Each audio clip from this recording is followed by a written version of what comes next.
will not be a game 7. You just immediately, huh?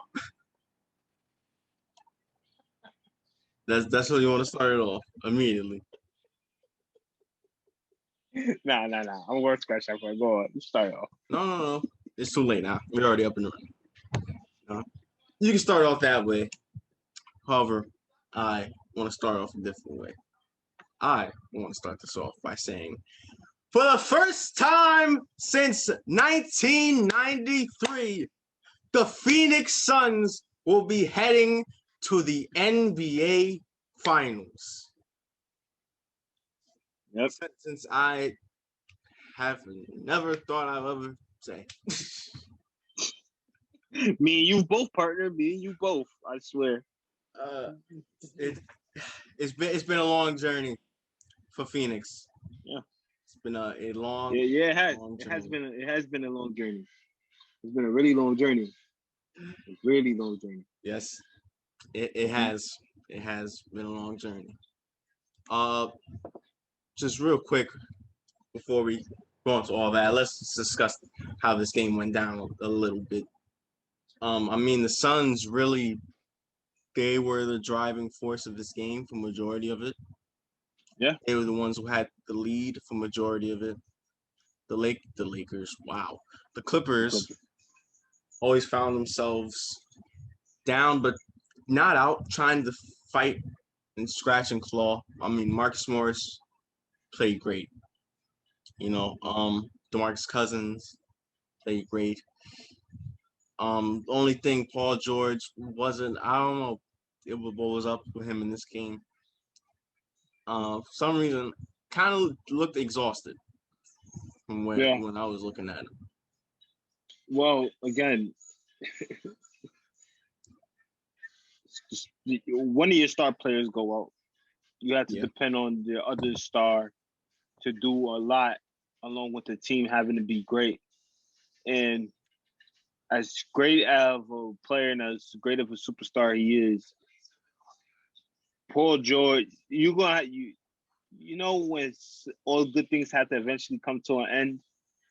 Well, this was that end. He just met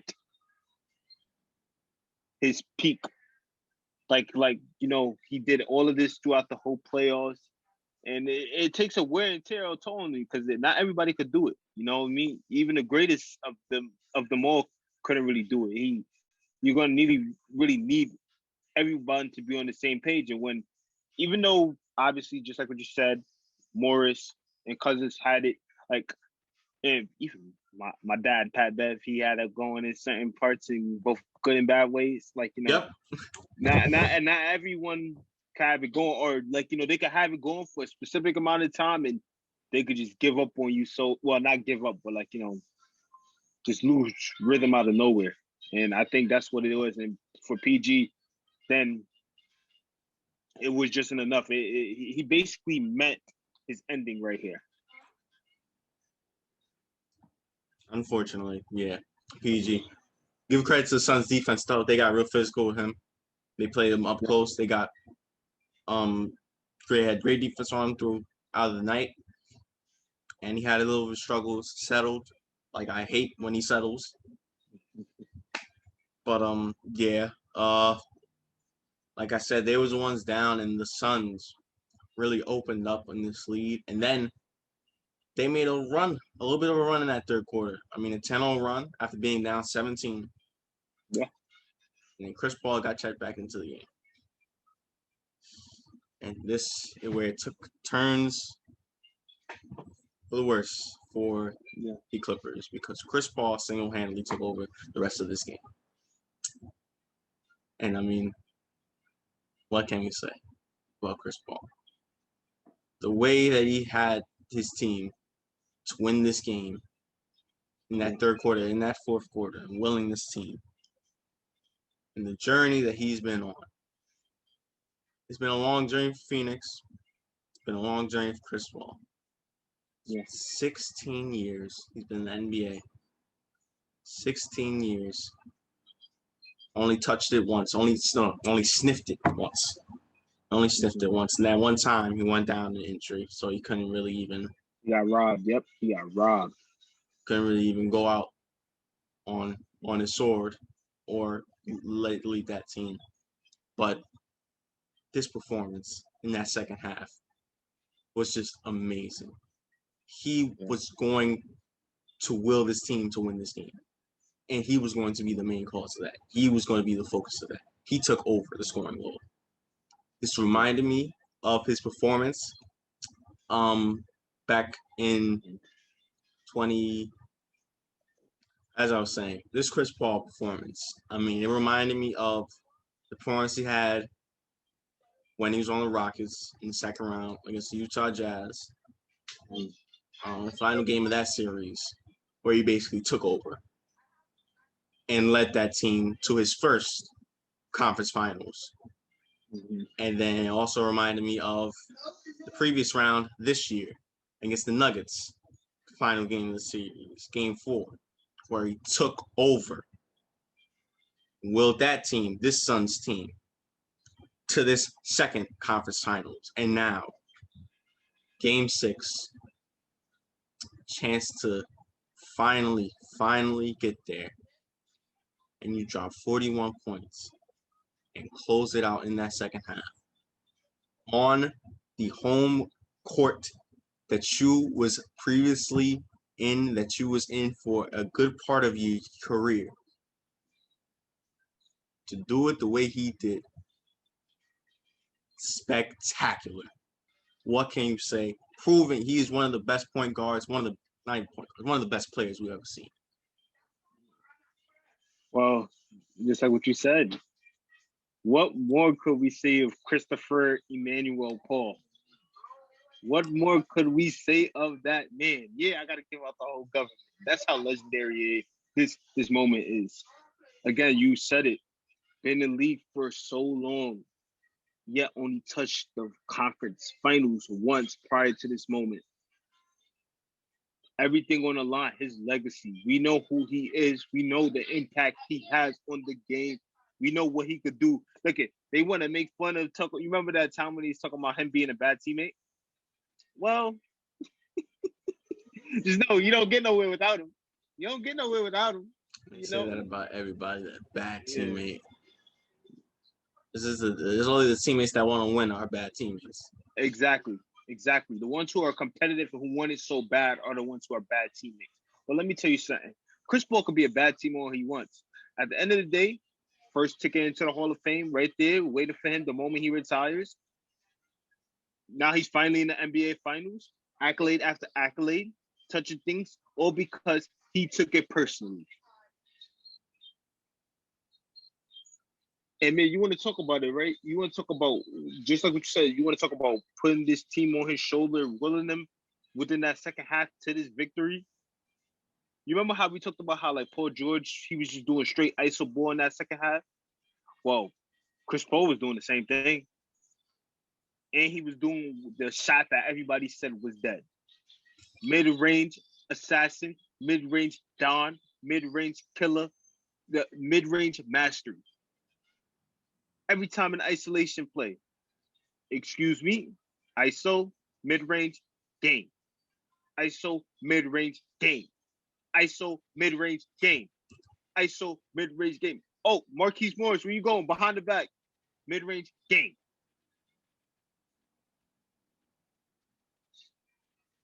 Yeah. Better than Darren Williams. That's all I can say. Better than Darren Williams. That argument, you're about over a decade late with that argument, but sure, I guess. I'm with you. So many jokes are coming into my mind right now, man. I think someone's trying to be Chris Paul back behind you, too. Don't do that.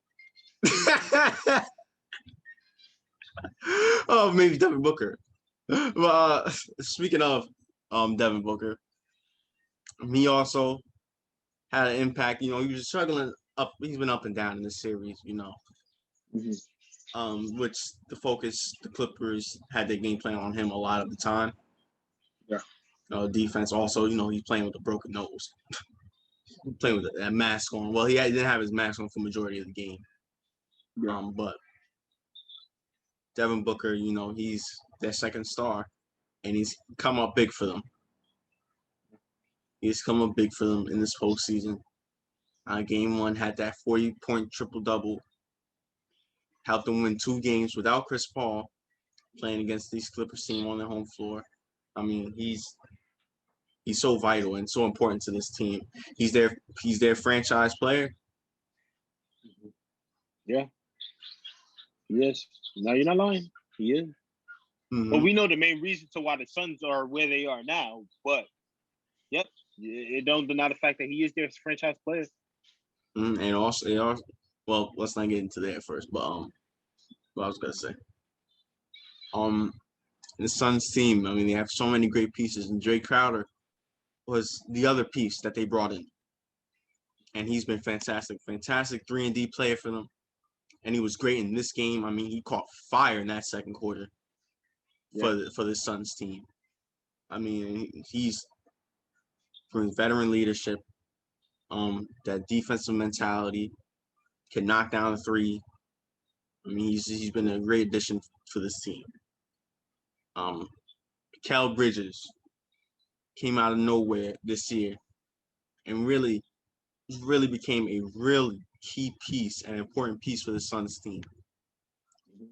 He can shoot, he can slash. I mean, he can do everything that you want on the off side of the ball. Also can play a little bit of defense. I mean, he's just a great piece for the Suns team. Fits them perfectly. Also got to mention guys like Torrey Craig. Stepped up big time in these previous 2 series, especially in that Denver series. Got to mention guys like Cameron Payne. Wasn't even in the league in the beginning of this year. And yet, the way he's played in this postseason, being the backup for one of the greatest point guards of all time, even having to step up his game because of the injury for that point guard, been amazing. Well, not injury. It was just a COVID situation. Yeah. No, the injury in the first round. Oh, yeah. And the COVID situation. DeAndre Ayton. The number 1 pick of the draft that had Luka and Trae Young. Yeah. A lot of expectations, a lot of doubts, a lot of criticism. And yet, in this postseason, he's been great. He lived up to it in the postseason where it all matters, which speaks a lot to who he is as a player and the type of player that he is. The big moment kind of player. Game gets better when it's more deep, which is crazy because we didn't see that much from him in the regular season, but yet we're seeing this all the time from the postseason. Playing up to expectation, playing up to his billing, playing up to his abilities. And man, he exceeded expectations in my opinion. Mm-hmm. Yep. Before I get to that final piece, let's just go back to Clippers real quick. This is the end of the road, the end of the line. Los Angeles Clippers. You can think this year, it's sad the way it ended, hurt the way it ended. This was a great year for the Clippers. This was a great year. They overcame so much this year, down 2-0 in the Mavericks series, losing 2 games on their home floor. We were calling them a disappointing team, disappointment, and getting embarrassed by Luka, who was shooting 1-foot steps threes like he was Dirk from the 3-point line, like he was playing horse. Anyways. Yep. And they come back in that series. Then fall down 3-2. And then Kawhi drops 45 in that game 6. And then in game 7, they all step up to eliminate the Mavericks. Next series, the number 1 seed, the Utah Jazz. We mentioned how talented that Jazz team. Talent and skill on every side of the ball. They can do everything. And they proved that for the first 2 games. Then after that, Paul George woke up. Yeah. He woke up and he played phenomenal for the rest of that series, along with the fact that Kawhi Leonard got hurt and didn't play Game 5 and Game 6. Paul George, big time in Game 5, helped them win that game. And then in Game 6, he was also big time. And, of course, Terrence Mann game in Game 6, 39 points. Not to mention the continuous effort by Reggie Jackson, who was their consistent second option and second best player for them this entire postseason. This entire postseason. And then you go into this series going against the Suns team who's loaded, who's great, had chemistry, have great players, who lack experience but yet have experience somehow. And you don't have your best player, but you push them to 6 games. You can't be that upset how it ended if you're a fan of the Clippers. Yeah, and let's be honest here. You're right. You can't get upset because you want to know why. Just look at the changes that have been made from last year to this year, and how things have become more flowing and better for them. Like because I felt like that first year together. Well, even though there were a couple of different players on the team, the way that they was trying to put things together seemed rushed, and it didn't feel like they had like a true kind of structure or whatsoever. You know what I mean? And they didn't know how Kawhi and Paul George were really going to fit as a one. It worked out a little bit, but obviously it didn't work out fully because we know what happened, right? We know what happened when the postseason came up. They nearly got beat by Dallas. Luckily, they survived, and they got smoked by the freaking Nuggets after being up 3-1. But and then you start questioning. You talk about Doc and whatsoever, things like that. We're gonna skip across that though. And they come into this season, Ty Lue head coach, a good strategy type of coach, put in new schemes, new structure, new plays, and stuff like that. They start to play more zone defense. They start to play more mid-range. And even though I felt like they went away from it a little bit later in the season, they stuck to something new, and they had success. Did I feel like they should have been better than just the 4th seed? Yes, but that's how good the West is, though. Like, it fluctuates at times.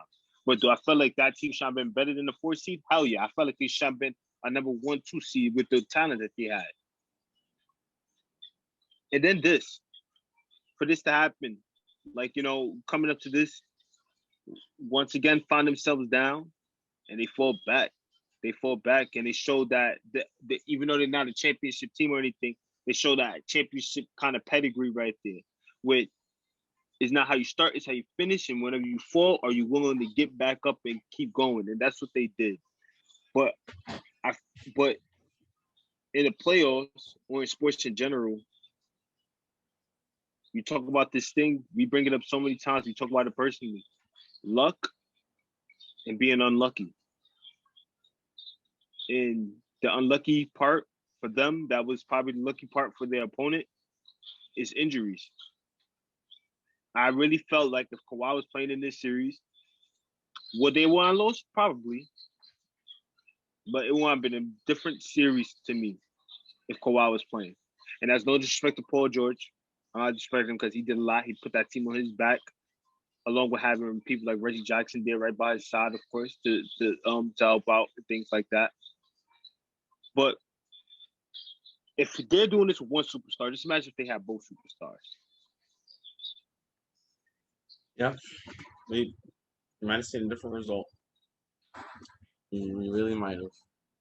Unfortunate that sometimes, especially in this playoffs, it's not how it is. Injuries are a part of the game. Have to do your best to adapt to that. But mentioned Ty Lue. He's done a great job with this team. He deserves a lot of credit. With the way he's coached up this team, the improvement that he had compared to Doc's team last year has to be talked about. The strategies that he put into play, the way he's playing them. What else can you say about his coaching job? What else can you say about the job that he's done for this Clippers team? Mentioned role players like Terrence Mann. Obviously, Terrence Mann game 6 against the Jazz. Big time for them all year. Reggie Jackson, second best player this year in the postseason. Marcus Morris, great for them when he's playing aggressive, when he's scoring at a high level. He can excellent play for them. Zubat, great player, can get double-doubles here and there. Patrick Beverly brings defensive intensity. Maybe don't shove after the game, but also bring that energy that you want. DeMarcus Cousins come on the year, and he's been big time in this series as well. Along with guys like Nick Batum as well. And of course, Paul George. The way he's bounced back. Superstar. This year compared to last year, and all the criticism and all the stuff that he took for the previous 2 years postseason wise, and the way he's played in this postseason from the Jazz series to now. He's good in my book. I criticized him, but when you see the way that he was playing and at a high level he was playing, that's it. Yeah. Well, you know what you can't say? You can't say he running away from the grind, so you can't call him a chump. And that man might be running away from the grind. Don't do that. But anyway, no more pandemic P, playoff P, and I would expect to see more of playoff P in the future. But yes, there is still pandemic P. It's just not Paul George. Anyway, the Clippers, first time getting to the Western Conference Finals in 50 years. Fortunately, ends in sadness for them as they do get knocked out in Game 6. And the Phoenix Suns go to the NBA Finals. First time since 93. Devin Booker, first time in the NBA Finals. First time in the playoffs. DeAndre Ayton, first time in the playoffs. First time in the NBA Finals. Campaign, first time in the NBA Finals. Jay Crowder's just been here. Kel Bridges, first time in playoffs, first time in the NBA Finals. And, of course, Chris Paul. 16 years. 16 years. Yeah. 16 hard years. Drafted by the Hornets, instantly a playoff team. Gets traded to the Clippers, instantly a playoff contending team. Gets traded to the Rockets, 1 win away from beating the KD, Steph Curry, Splash Brothers, Draymond Green, 73-9 Warriors. Then, of course, we know what happened after that. Goes to the Thunder, gets counted out by everybody, and I do mean everybody, because I'm included there, you included there too. And somehow gets that team to the 5th seed in the Western Conference, or 4th seed, whichever one it was. Yeah, I believe it was the 5th seed. And then goes to this Phoenix Suns team. And gets them in their first year after 10 years of misery.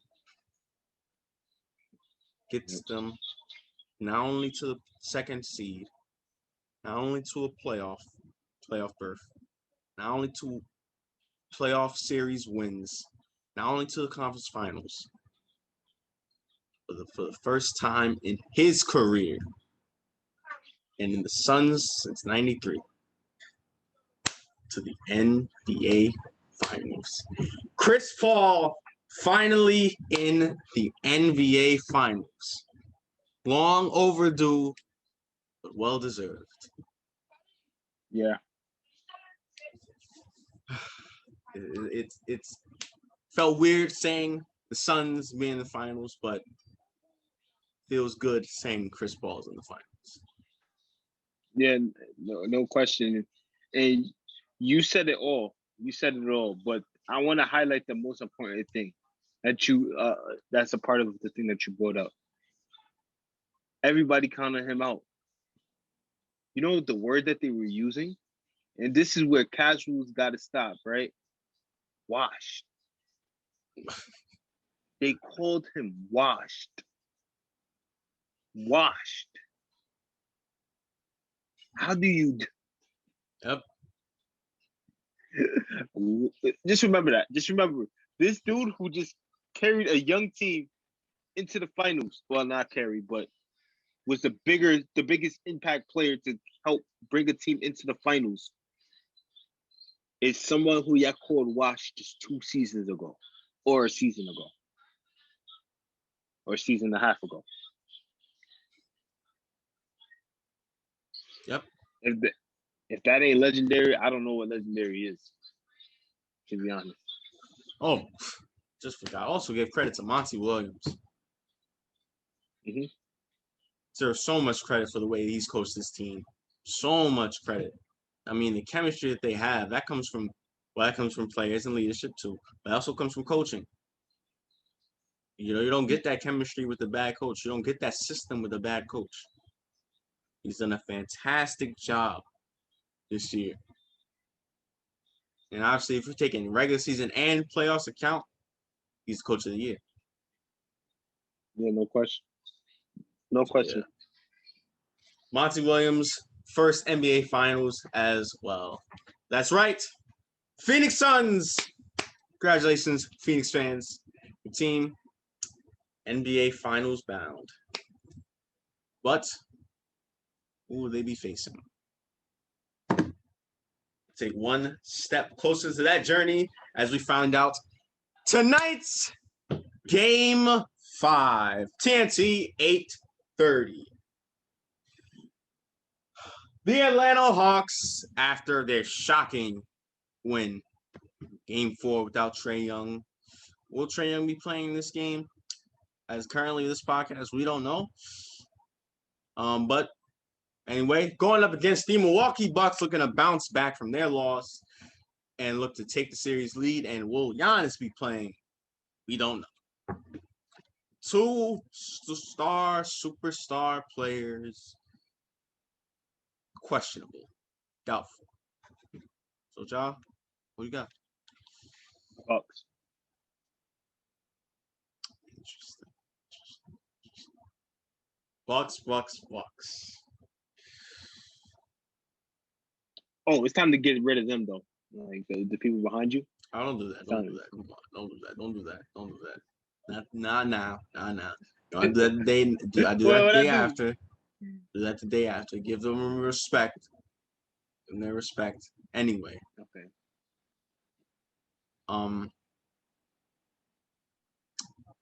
I have.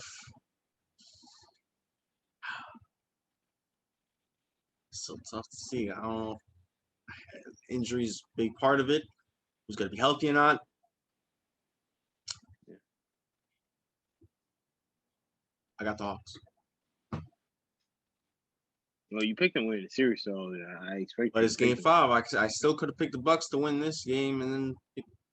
Yeah, that is true. Or perhaps I think the series is going to end a lot quicker. Who knows? Yeah. Who knows? But yeah, you got the Bucks, and I got the Hawks. We'll see what happens in this must-win Game 5 Eastern Conference Finals. Remember, the winner, obviously, destined to meet the Phoenix Suns in the NBA Finals. Yep. But all right, Ja. Wrap things up. Final thoughts. I'm pretty sure I know he's gonna talk about. But yeah, man.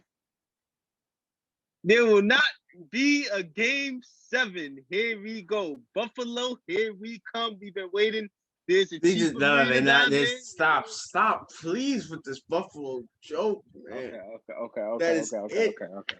They're not going to Buffalo. LA our way. Yes.